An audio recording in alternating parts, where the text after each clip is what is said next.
संतों से पूछें तो ऊंचा नीचा अंतर बाहर सर्व नारायण आत्मा ही है ना। जब निषेध कर दिया सबको तो फिर शेष जो बचा वो क्या, अपना नारायण ही बचा। अब आगे कहते हैं विरक्त किसे कहते हैं, पढ़ लिया था विरक्त थोड़ा सा किया था। गौतम ने कहा मैं सर्व को त्याग कर विरक्त होता हूँ। मैंने कहा विरक्त उसको कहते हैं जो किसी के हेतु खेद ना करे, परंतु तू गृहस्थ आदिक पदार्थों को द्वेष से त्याग करता है। किसी मोक्ष आदिक पदार्थ के लिए विरक्तता ग्रहण करता है, इससे तू विरक्त ना हुआ। गृहस्थ को त्याग कर, है ना, किसी और चीज को लेना तो वो त्याग तो है नहीं। दूसरा यह है कि जिस अहंकार को त्यागवत त्याग कर आत्मा की प्राप्ति जाननी थी सो तो करता नहीं। अगर विरक्त होना है तो किससे विरक्त होना है ना, अहंकार जो हमारा ये शरीर वाला अहंकार है जो अत्यंत ही सुख का हेतु है। यहाँ तक किया था। कपास के सफेद वस्त्र तथा धातु के पात्र को त्याग के सायतन मृगछाला व भोजपत्र तथा कमंडलू का ग्रहण करने से क्या त्याग और क्या ग्रहण। अब देखो कपास के सफेद वस्त्र है ना, क्या मतलब है, धातु के पात्र का त्याग, सायतन है ना, सायतन मृगछाला व भोजपत्र तथा कमंडलू का ग्रहण करना। देखो कपास के सफेद वस्त्र और धातु के पात्र को त्याग के, इनका क्या मतलब है। जो कपास के सफेद पत्र हैं वो अपना जो शुद्ध अंतःकरण है, जो हमारे पास बिना यत्न जो प्राप्त है, हम उसका तो त्याग कर रहे हैं। उस चीज का हम त्याग करके सायतन, हम कहते हैं हम मृगछाला ले लेंगे, कमंडलू ले लेंगे, जंगल में तपस्या करने चले जाएंगे। जो अपने पास है वस्तु वो तो हम ले नहीं रहे, उसका तो हम त्याग कर रहे हैं। और यत्न से हम ये मृगछाला और भोजपत्र और ये कमंडलू का ग्रहण कर रहे हैं, तो इससे विरक्तता थोड़ी आएगी। करने से क्या त्याग और क्या ग्रहण किया। केवल जिस अभिमान से संन्यास करना था उसी की उल्टी बुद्धि का हुआ, है ना।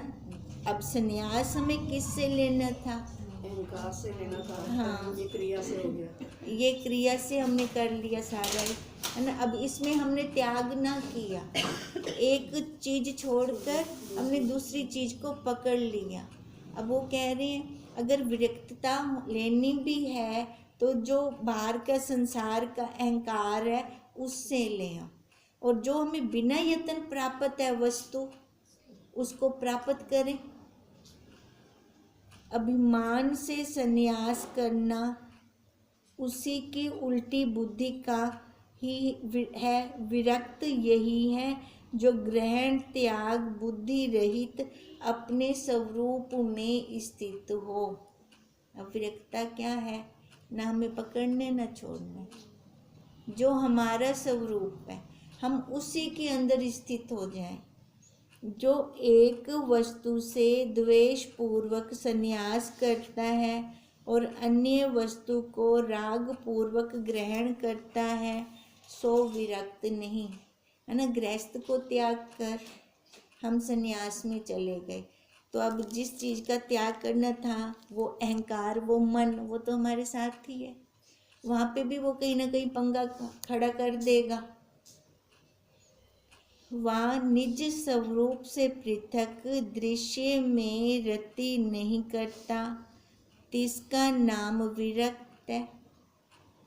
अपने स्वरूप से, है ना, देखो निज स्वरूप से पृथक, जितना भी उसको बाहर कोई भी दृश्य दिख रहा है उसमें उसको लगाव नहीं होता, है ना, खाली वो दृश्य देख रहा है बस, वो भी विरक्त है।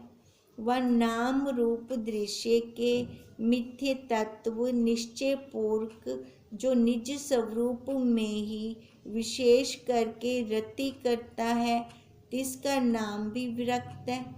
अब जिसकी बुद्धि में ये दृढ़ हो जाए कि ये सारा मिथ्या है ना, और उसकी निज स्वरूप में विशेष प्रीति है, बाहर नहीं है, वो भी विरक्त है।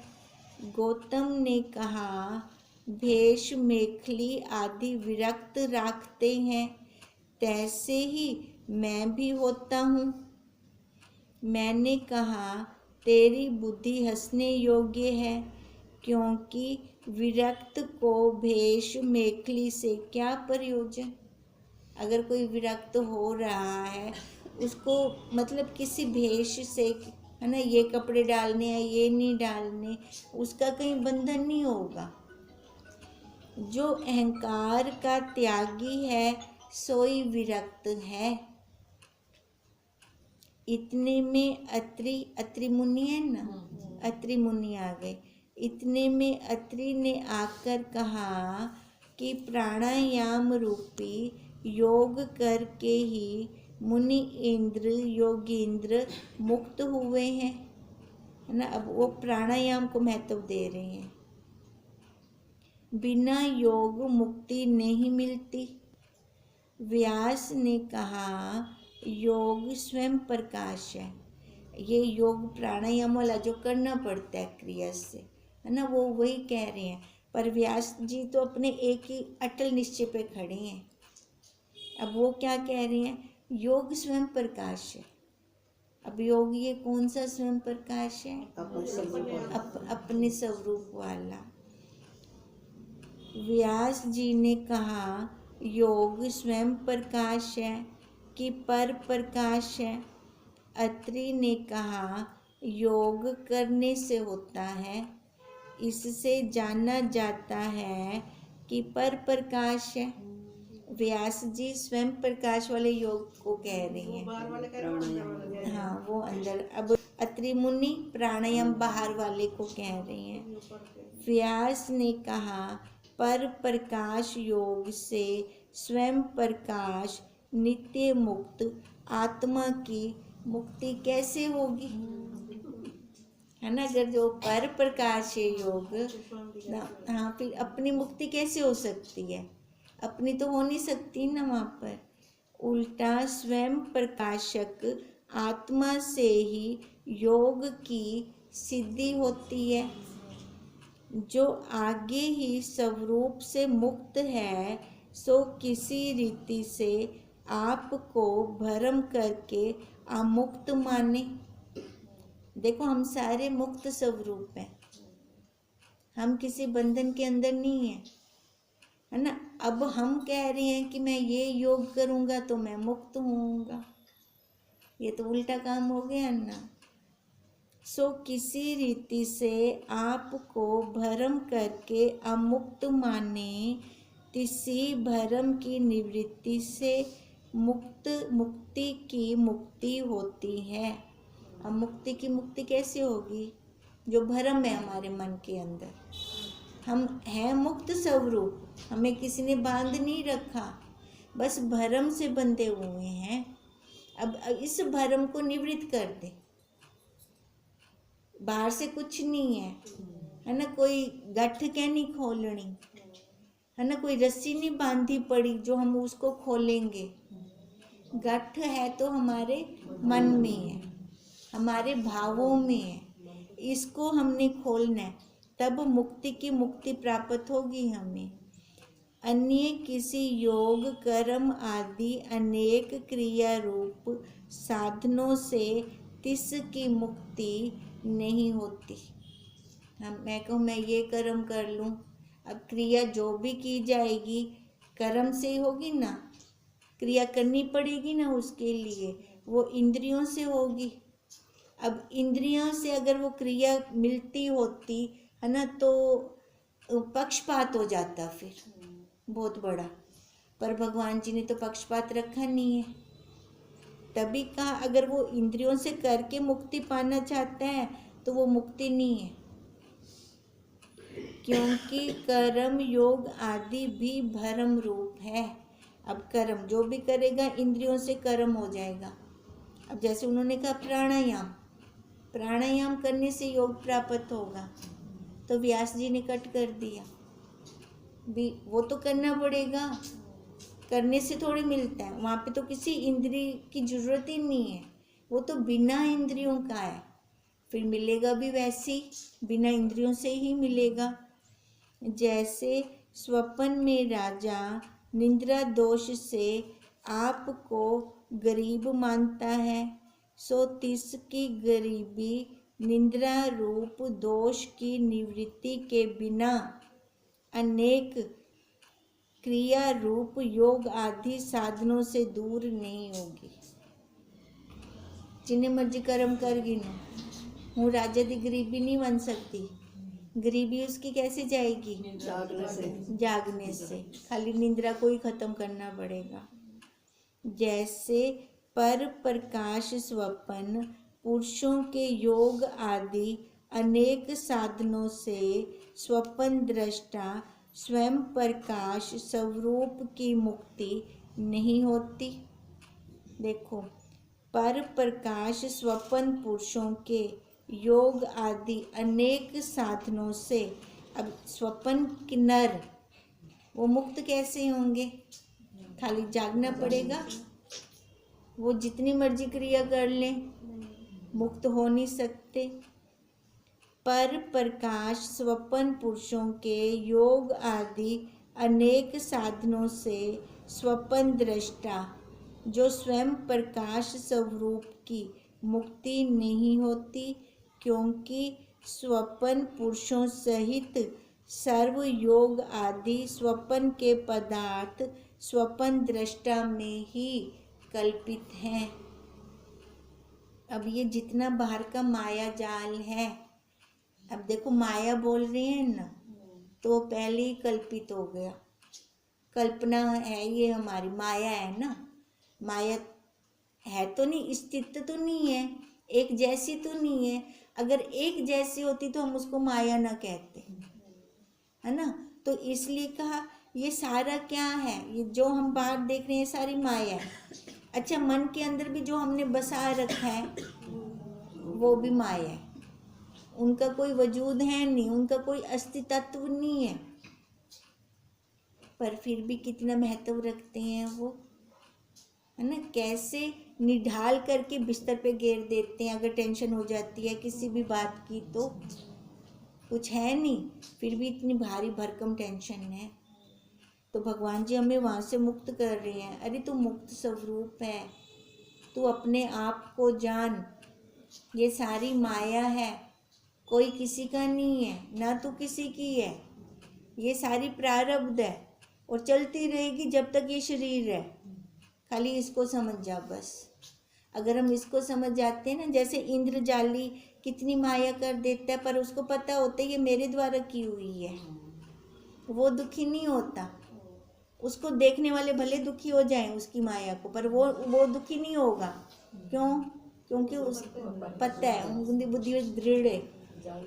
इवें अपनी बुद्धि में दृढ़ हो गए, ये सारी मेरे द्वारा ही माया दा पसारा है। यह दृढ़ता जंटा मेरे को आवे से फिर कहाँ विक्षेपता आएगी, है ना। फिर तो वही हम अपना ही स्वरूप हो गए।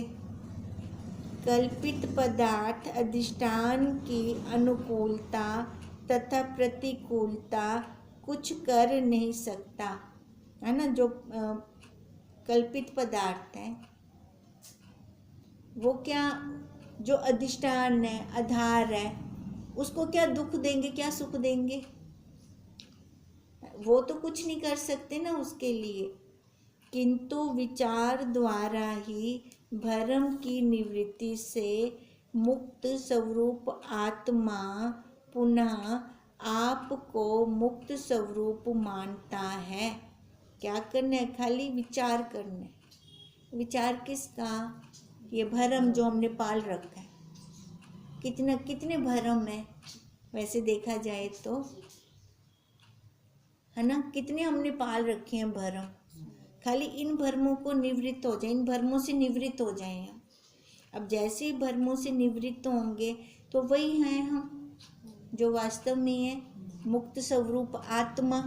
मुक्ति की जरूरत है नहीं, फिर हमें मुक्ति की जरूरत नहीं है। क्यों? क्योंकि मैं पहले ही मुक्त हूँ।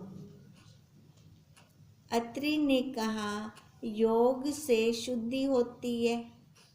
व्यास ने कहा कितने ही आपको योगी मानने वाले थे तथा जगत में भी तिनका योगीपना प्रसिद्ध था, परंतु जब वे मुए हैं व जीवित अवस्था में भी तिनके अंग, शरीर, मांस, त्वचा, रुधिर, अस्थि, नाड़ी, रोम, मूल, मूत्र जैसे सर्व अयोगी पुरुषों के हैं, तैसे ही तीन योगियों के भी देखे गए हैं। विशेषता नहीं। रोज ही नेति धोती जल का पखालना मल के दूर करने वास्ते करते हैं, परंतु उल्टी आगे से दुगुनी होती है, न्यून नहीं। उन योगियों के बारे में क्या कह रहे हैं? अहंकार आ गया और भी, है ना। अब क्रिया तो सेम वैसी की वैसी होगी। जो योग कर रहा है और जो योग नहीं कर रहा, दोनों की क्रिया सेम है, पर विचार से जो चलता है वो मुक्त हो जाता है। जो शरीर की क्रिया के द्वारा चलता है तो क्या कहती है, बिल्ली भगाते भगाते शेर ले आई, है ना। वो वैसे हो जाता, अहंकार आ गया और भी ज़्यादा कि मेरे से बड़ा कोई योगी है नहीं। और जैसे वो हमने प्रसंग सुना था ना, भी जो बहुत योग करता था उसको एक घोड़ा प्रिय था, है ना। 6 महीने के लिए वो कहा कि मैं बैठ जाता हूँ, मेरे ऊपर बंद कर दो, मिट्टी विट्टी डाल दो, मैं योग क्रिया द्वारा प्राणों को 10वें द्वार पे चढ़ा लूँगा, है ना। तो फिर 6 महीने बाद निकाल, अगर मैं जीत गया वैसे का वैसे मिला तो ये घोड़ा मेरे को दे देना। अब देखो योग के द्वारा योग किया था, वो कह रहे हैं योग के द्वारा क्या होता है, मुक्ति मिलती है, मन साफ होता है। पर मन कहीं और जगह जाके रुक गया, वही वो तो अपने स्वरूप में तो ना गया, है ना। नहीं तो अब देखो, अगर योग के द्वारा अंतःकरण शुद्ध होता है, साथ में विचार भी चाहिए, है ना। अगर योग के द्वारा मान ऐसे ना शुद्ध अंतःकरण वाले बहुत हैं वो जो किसी दूसरे को दुख नहीं देना चाहते, है, पर ज्ञान नहीं है, विचार नहीं है, फिर वो खुद मुक्त कैसे होंगे। शुद्ध अंतःकरण वाले बहुत हैं, तभी बापू बोलते हैं कोई विरला में से विरला शुद्ध अंतःकरण वाला भी तब जाके मुक्त होता है जब किसी सद्गुरु की शरण में आता है ना। सद्गुरु की जब तक हम शरण में नहीं आते ना, तब तक हम मुक्त नहीं हो सकते। हमारा विचार कौन बदलेगा, हमारे मन के भाव कौन बदलेगा। क्रिया के द्वारा अंतःकरण हम शुद्ध कर लेंगे, पर शुद्ध अंतःकरण वाले मुक्त तो नहीं होते। अब 6 महीने के बाद उसने क्या बोला, लाओ मेरा घोड़ा, यही किया। फिर क्या किया उसने, कुछ हुआ, कुछ फायदा हुआ। अब यही बात कह रहे हैं कि उल्टा, परंतु उल्टी आगे से 2 गुणी हो गई, न्यून नहीं हुई। यह सब विद्वानों का अनुभव है तथा यह क्रिया रूप योग तो नट मांगता लोग भी कर सकते हैं। क्रिया, है ना, वो नट जो बाहर तमाशा दिखा रहे होते हैं वो भी कर सकते हैं। पंजाब के राजा रणजीत सिंह के वक्त में यह प्रसिद्ध बात है और पंजाब देश के निवासी विद्वान जानते भी हैं कि कोई मंगता ने लाहौर में रणजीत सिंह के सम्मुख तथा अन्य हजारों पुरुष स्त्रियों के सम्मुख 6 मास का प्राणायाम करके समाधि नाम 10वें द्वार में प्राण को चढ़ाया था। ये वही प्रसंग आ गया। पीछे सरकार से इनाम मांगा। इससे योग क्रिया है, करने वाला सम्यक चाहिए, है ना। अब सम्यक का क्या मतलब है? विचार हो, विचार होगा तब वो छूट पाएगा। सब हो सकता है, अन्य जगह में भी सुनने में आता है। देखो, प्रसिद्ध है नट और नटनी। लोगों के शरीर की कसरत देखकर सबको आश्चर्य होता है ना। वो रस्सी पे भी चल जाते हैं, पर क्या उससे हो गया? मुक्त हो गए वो? मुक्त तो फिर भी ना हुए। नित्य अभ्यास का फल है ना रस्सी पे चलना, परंतु तिनकी मुक्ति नहीं होती। जिन्होंने अपने सम्यक आत्म विचार से सम्यक स्वरूप को अपरोक्ष जाना है, वे जीवित अवस्था में ही कृतकृत्य हुए हैं। भले वो संत, वो महात्मा रस्सी पर नहीं चल सकते, पानी में नहीं चल सकते, है ना। अपने आप को जान लिया तो उन्होंने सब कुछ पा लिया, है ना। जो योग के द्वारा ये क्रिया दिखाकर लोगों को अति प्रभावित कर लेते हैं, पर अपने आप को ना जाना तो कुछ भी ना जाना। इससे हे अत्रि, आत्म विचार से ही भ्रम दूर होता है। तभी हम कहते हैं ये हमारी जो क्लास है ना, सबसे ऊंची क्लास है। क्यों? क्योंकि हमें ना यहाँ पे कोई और कुछ सीखना नहीं है। हमें किसी चीज़ में कुछ कहाँ पे भी रुचि में करके बिठाते नहीं हैं। हमें क्या कहते हैं? बस अपने आप को जान। तू क्या है? तू बस हिंकू जान। तू क्या तेरे को बाहर क्या नहीं जानना कुछ भी। तभी ये कहते हैं अब अपने आप को कैसे जानेंगे? विचार करेंगे तभी जानेंगे ना। पहले देखो, किसी चीज़ को जानना है तो उनका मटीरियल भी तो पता होवे भी, वो वस्तु क्या क्या चीज़ दी बनी पई है, वो भी तो पता होवे। वो पता हो से ता आपा को समझ सकदो होला। क्रिया रूप योग से भ्रम दूर नहीं होता। उन्होंने कहा ना, योग से तो मन शुद्ध हो जाता है। अब वो आगे फिर मन शुद्ध थी गया, विचार ना किता ला होंदे दा भी तो कोई फायदा क्या नहीं ना। भ्रम छूटे बिना सुख नहीं। आत्म विचार से योग आप ही आप होता है। अगर तू आत्म विचार करते हैं ना, भले योग कर ना कर, अपने आप के साथ योग बहुत जरूरी है। बाहर क्रिया वाला योग जरूरी नहीं है।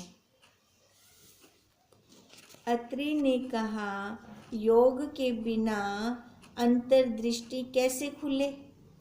ओ आखदे पन योग कर सकता अंतर्दृष्टि से। व्यास ने कहा, अंतर्दृष्टि आत्म विचार से खुलती है। अब देखो, अंतर्दृष्टि की बात चल रही है ना। अब कहते हैं योग करूँगा तो अंतर वाली दृष्टि खुलेगी।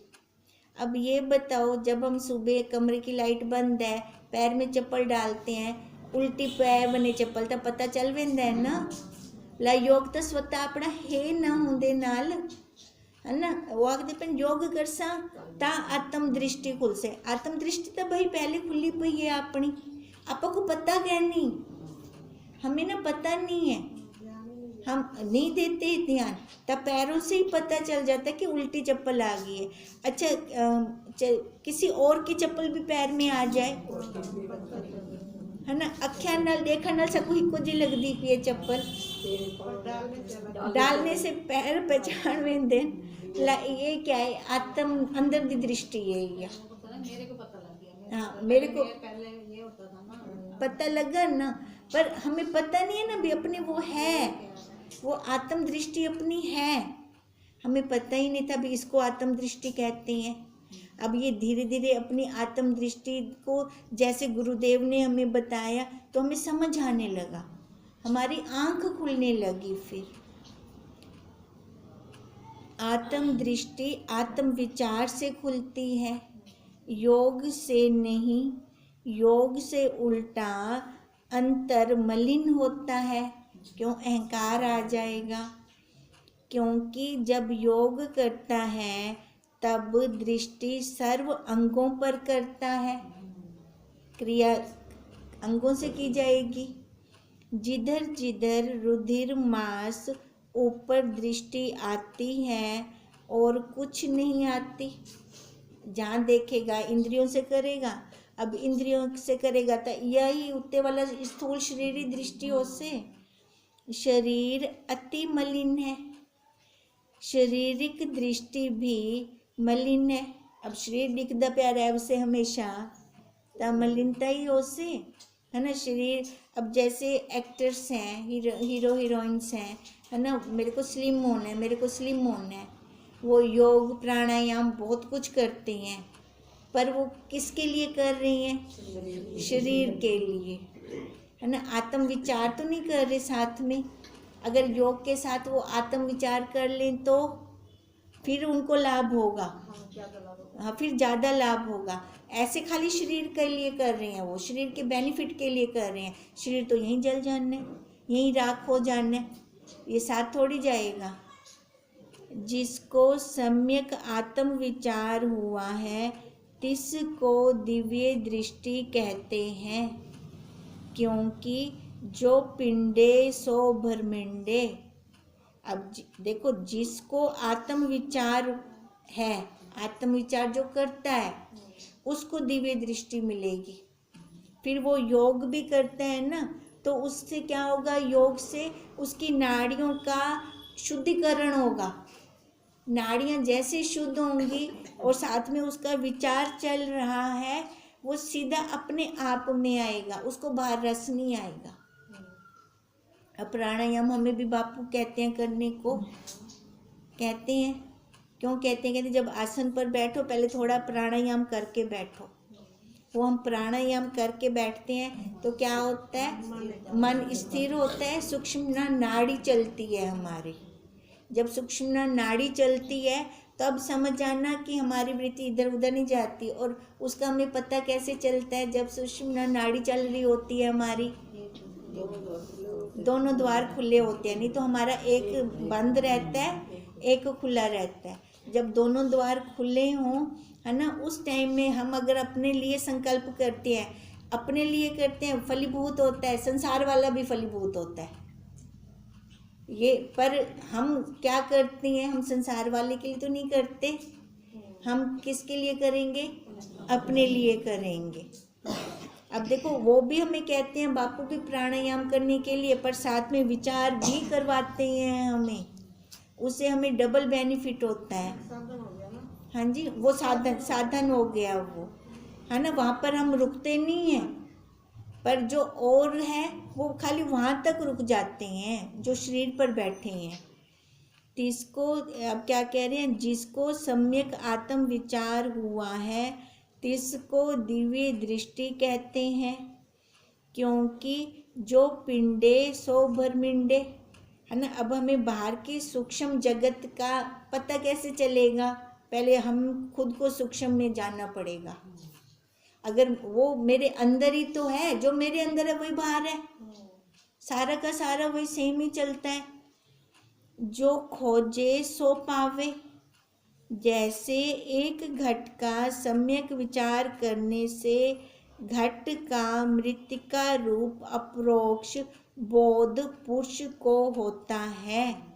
खाली एक मटके को जान गिनो और एक मटके को जान सू तो हुंदा आधार निकल से मिट्टी। ऐसे खाली इस मटके को जान जाओ, इसका आधार निकलेगा वो ब्रह्म। तो सारे मटके जाने जोड़ाए और एक एक मटके को थोड़ी जानन वेसूला, खाली एक को जान जाए इतना बहुत है। तैसे ही सर्व ब्रह्मांड के सर्व घटों का भी बिना यतन तिस को मृत्तिका रूप अप्रोक्ष बोध होता है। देखो, खाली एक मटके को जान जाए हम, बस बोला सारे मटके हमें जाने जनाए हैं। ॐ तं नमामि हरिं परम् ॐ तं नमामि हरिं परम्